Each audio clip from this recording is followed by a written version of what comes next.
Stress na ako. 30% ng grade na natin to. Hindi pa nagagawa ang ating project. Sin, huminga ka ng malalim, magdasal tayo. Tal, Dep. Oras na ng trabaho, hindi oras ng pagdarasal. Pupuntahin natin si Lord, ayusin niya ang problema. Basta ako gagawa ko ng PowerPoint mag-isa. Wala laptop ko. Oh, Mano! Ang mga katulong sa atin kaya kung ginawang sa Jensen. Hindi mo ginawa, isang pumunta tayo. Oo, kasi maka-Diyos tayo.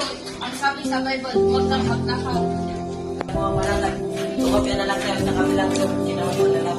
Hindi, Jensen, mali ang iniisip mo. Madali ka ang pagbanal-banalan. Pero pag ako kontak dito, lagot ako kay Nay. Oo, alam ko, natatakot ka, natatakot din ako, pero ayaw ko sumuhay kay Lord. Hello, si Jinsin po ba to? Nandito yung book mo. May nagsahuli, isang estudyante. Hindi po, guard. Ako dyan mamaya. Dep, nandito na yung notebook. Salamat sa Diyos. Dito ay nakala kung ba talaga. Sabi ko sa'yo, hindi tayo pinagpila niya. Sinya ka na din. Tatatin na lang. Salamat sa iyong pinigilan. Foreign class, ang pinakaayos sa score project ay sila Jensen. Dep, tingnan mo, galing kita sa bukan ng video ng daya.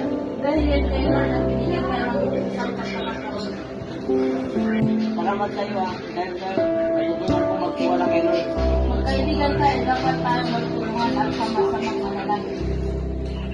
Dep, tingnan mo, galing kita sa bukan ng video ng daya. Dahil kay Lord, ang binigyan tayo ng isang kasalakaw.